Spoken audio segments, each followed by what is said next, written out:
En esta clase vamos a hablar de excepciones. Una excepción es un error en tiempo de ejecución. Puede producirse cuando hacemos un casteo dinámico, cuando hacemos una expresión new, una función de asignación de memoria, etc. Es decir, pueden producirse al usar cualquiera de las funciones de la biblioteca estándar que especifican que lanzan excepciones para señalar ciertas condiciones de error. Las excepciones están definidas en el header exception y en la referencia C++ pueden encontrar los distintos tipos de excepciones que tenemos. Les recomiendo que la chequen. Algunos tipos de excepciones, por ejemplo, son out of range, cuando se intenta acceder a elementos fuera de un rango definido, propio de los vectores. Invalid argument, cuando un valor de argumento no ha sido aceptado. Y bad alloc, que es lanzado cuando en las funciones de asignación de memoria se reporta una falla al asignar almacenamiento. Por ejemplo, si intentamos crear un array de 1000 millones de enteros, se lanzará una excepción denominada bad array new length, que es la excepción lanzada por las expresiones new para reportar longitudes de arreglos inválidas. A todo esto es importante mencionar que las excepciones están declaradas en clases, es decir, representan objetos, ¿sí? Y heredan entre sí. Es decir, el caso, por ejemplo, de bad array new length hereda de bad alloc, que es otra excepción. Y a su vez, por supuesto, todas heredan de exception. Hasta ahora, cuando se producía una excepción, terminaba el programa. Bueno, la idea es aprender a manejarlas correctamente, ya que no es bueno que el programa termine abruptamente cuando se produce un error. La idea sería mostrarle al usuario un mensaje más amigable, ¿no? ¿Cuál es la idea detrás del manejo de excepciones? Para que una excepción pueda ser atrapada, la expresión que la lance tiene que estar dentro de un bloque try o dentro de una función llamada desde un bloque try. Y tiene que haber una cláusula catch que coincida con el tipo del objeto de excepción y la capture al momento de ocurrir, de manera tal que la pueda manejar correctamente. Esto significa, por ejemplo, mostrarle un mensaje amigable al usuario. Las distintas opciones de bloques try catch son las que tenemos aquí. En el primer caso, usamos un parámetro con nombre. En este caso, el parámetro es e, ¿sí? En este caso, piensen que lo que hacemos es crear una variable del tipo de la expresión que nos puede servir para acceder a cierta información acerca del error que se produjo. En el segundo caso, no tenemos parámetro con nombre, en el caso de que no nos interese obtener mayor información acerca del error. Y en el tercer caso, se produce cuando lo utilizamos cuando no sabemos qué tipo de error podemos tener y queremos capturar cualquier tipo de excepción que ocurra, ¿sí? Eh, Ahí es donde se usan los 3 puntos como parámetro del catch. Veamos un ejemplo en donde intentamos convertir de string a entero un carácter no válido. En este caso se lanza la excepción de argumento inválido, invalid argument, ¿sí? Y lo que hacemos es obtener más información de la excepción declarando un parámetro llamado x que identifica la excepción y mediante el método virtual what obtenemos más información y nos indica básicamente en qué instrucción se produjo el error.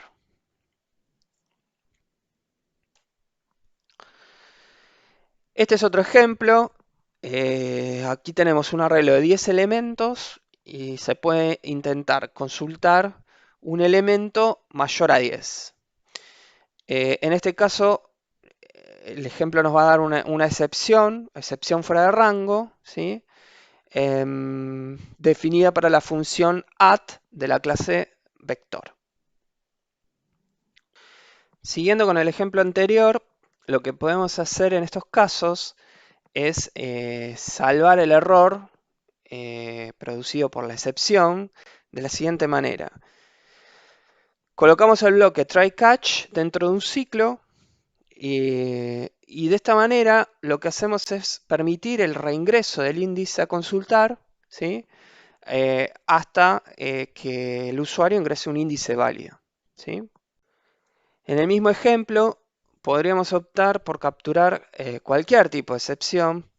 En el bloque catch colocamos como parámetros los 3 puntos, ¿sí? Y esto se puede utilizar cuando no sabemos qué tipo de excepción se puede dar dentro del try, ¿sí?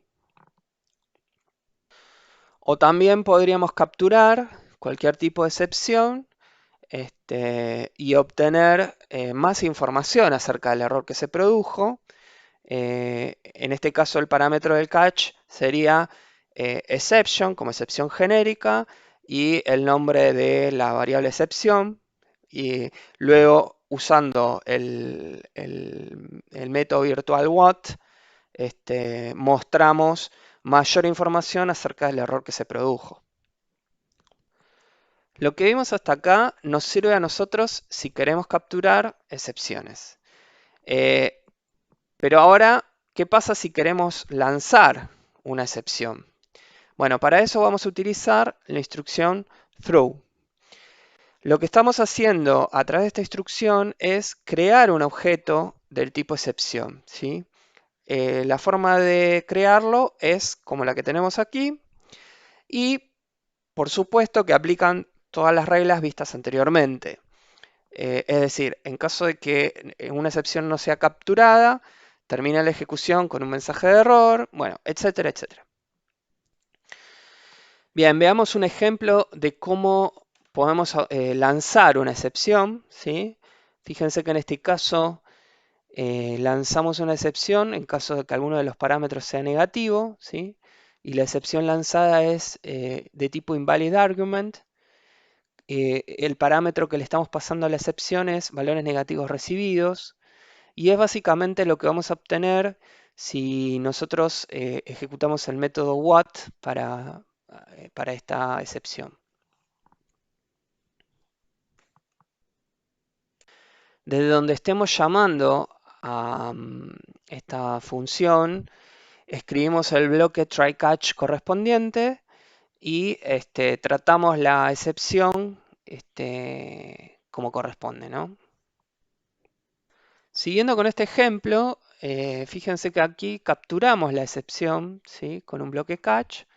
Ahora, dentro de ese bloque catch podría producirse una nueva excepción, ¿sí? Y en ese caso podríamos agregar otro bloque catch que capture esta nueva excepción, ¿sí?